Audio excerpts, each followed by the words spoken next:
Watch Jasmine Crockett completely dismantle a Republican opponent and make him regret ever challenging her to a debate. Every response sharper, smarter, and more brutal than the last. There are people that are still embedded in our federal government that allowed for this to take place, that were benefiting, profiting from this. So yes, this is relevant to what we're talking about. The fourth thing that I want to say is I'm tired of y'all cherry picking one horrible event, because that's what y'all do. Y'all find one terrible situation that took place, and then you say that person's name and you wear it out and you make it political. The reality is this. I got a few names for you if you want to start going through names, and you tell me which one of these names you've decided to do any type of legislation behind. We've got Virginia Guffrey. We've got Annie Farmer. We've got Maria Farmer. We've got Courtney Wild, Michelle Licata, Jenna Lisa Jones, Jennifer Araz, Sarah Ransom, Shantae Davies, Carolyn Adriano. And the reality is that it's our understanding that there may be close to 1,000 victims of Epstein, Maxwell, and others. So stop playing these games and acting like you care about one particular situation. You take a situation and then you exploit what has happened to not only that person, but you exploit those families and you make it a game. Stop just throwing a random dead person's name on something for your own political expediency. If you want to start talking about actually solving something, then maybe we should go to the other campaign promises, the ones that allegedly gave y'all a mandate. When he said he was going to lower prices on day one, yet that didn't happen. When he said that he was going to be ending wars on day one, yet that didn't happen. Where he said that he was going to save the American people, yet that didn't happen. Because as we know, in that big ugly bill that every single one of you voted for, except for Mr. Massey, because he seemingly is the only one that's got any sense over there, y'all voted for that bill. And the last time I checked, it's driving us further into debt while kicking people off of their health care, in addition to making sure that billionaires, which I would not be surprised if we start to roll out those names, and a number of those same billionaires, because these weren't $2, well, they weren't $2 Johns. That's not what I got from the information. So stop telling us that you care. Show us that you care. Show those survivors that you care. Sign the daggone discharge petition, sit down and hear their stories, and then tell them to their faces that because your leader does not want to talk about this, that is who you have pledged your loyalty to and your fealty to, and you're not going to protect them, and you're not going to protect others that are suffering right now and others that will suffer in the future, and I will yield. Gentleman yields back. Gentleman from California is recognized. South Carolina is recognized, and then we'll come to the gentlelady for her amendment.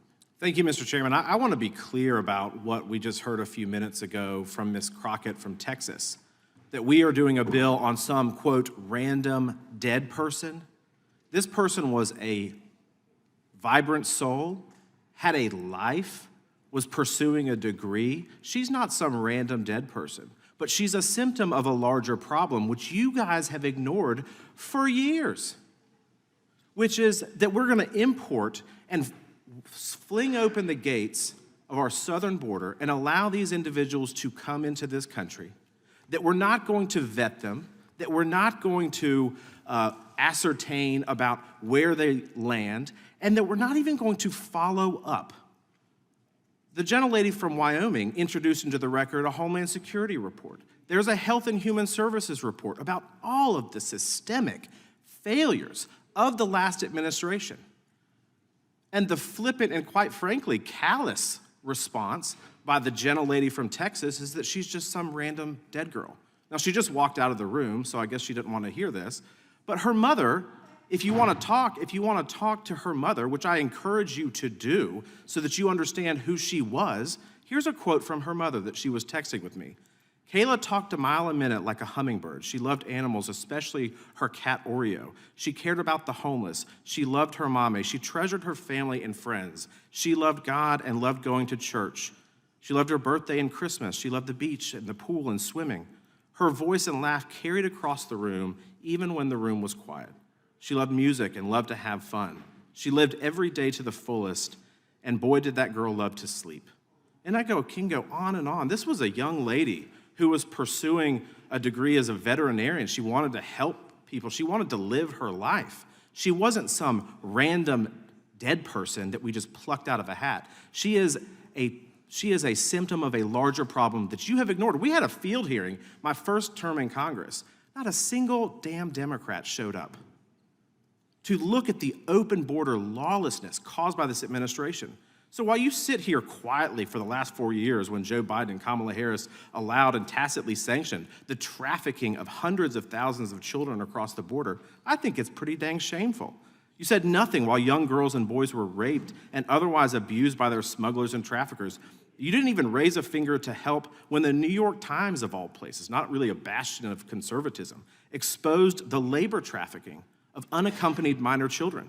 There were no consequences to the actions of the last administration, and you just buried your heads in the sand. So Kayla Hamilton wasn't a random dead person. She was one of many people who have been victimized by the lawless border problems created by the last administration, and you refuse to acknowledge it, and that's shameful. With that, Mr. Chairman, I yield back. Gentleman yields back. Gentlelady from Texas, I believe, seeks recognition. Gentlelady is recognized. Thank you, Mr. Chairman. I have an amendment at the desk.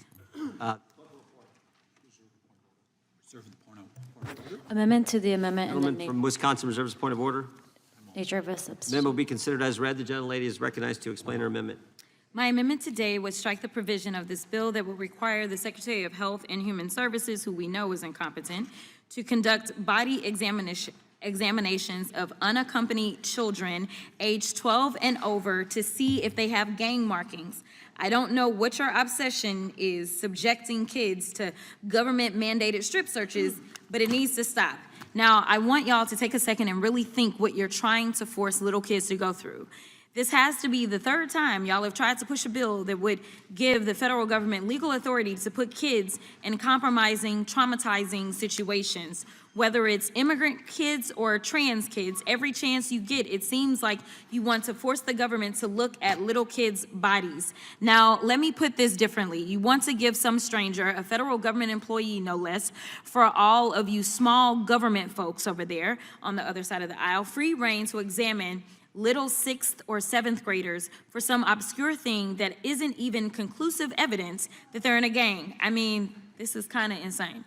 This provision is just another example of the hypocrisy coming from my colleagues on the other side of the aisle.